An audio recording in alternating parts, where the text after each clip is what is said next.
Oh! I told him to stop, and he told me he was going to kill me. And I said, no, I'm here to kill you. When Doug Click wakes up the morning of March 21st, 2002, he has no idea he's about to become part of the news story he's casually watching on television. Here he goes, center lane, red light. This is serious here. A driver in a stolen dump truck is terrorizing the streets of Phoenix, Arizona, weaving in and out of traffic and charging through red they're lights. Telling all their units on the ground to stay out of sight. It's right before the city's rush hour, and local TV stations are carrying the story live. You look at him splitting the lane right now. He's in the middle, and he's a big white truck. Police chopper pilot Joe Hans heads into the sky to keep a close eye on the driver and to relay what he's seeing to the cops below. He made several attempts during this pursuit to collide with patrol cars. Now look at this. Look at that. Oh, man. Almost head on with a police cruiser. With Hans in the air, police on the ground hang back in hopes the driver will relax and start to slow down. Most of the time, all officers were out of sight. Nobody was actively chasing him.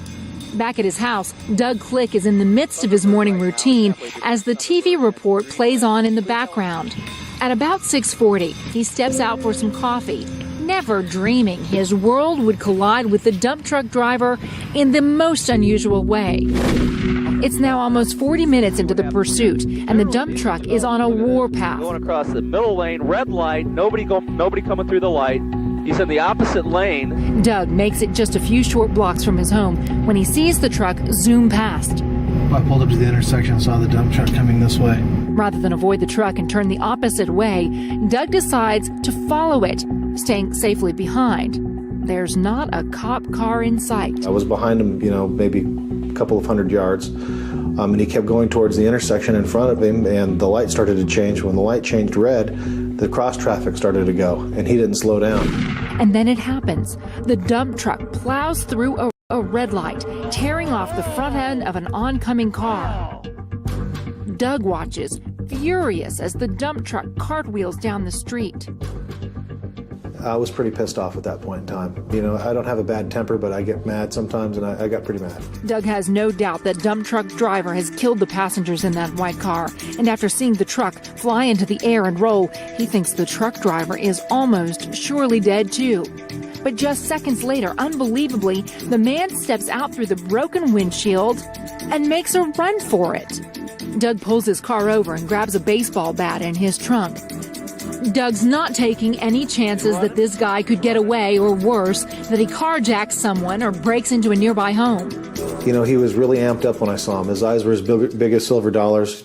The man takes out a pair of bolt cutters and threatens to kill Doug, but Doug persists.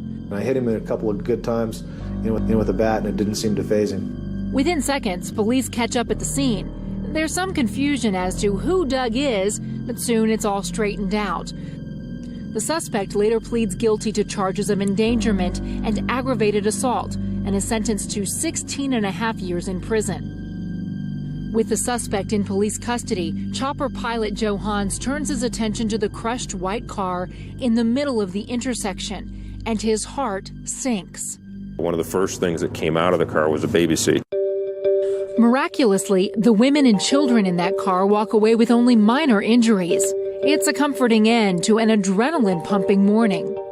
But for Doug Click, the story doesn't end there. His bravery and quick action captures the media's attention.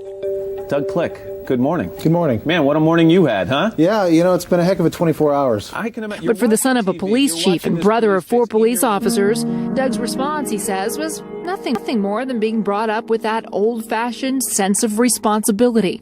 I remember back when I was a kid, if anybody had done anything like that, the dads would have definitely stood up and stopped the guy, and he wouldn't have gotten anywhere. The police are a cleanup crew. They're not there when the crimes go on. And if you can stop the people from doing crimes, then you try to stop them as best you can.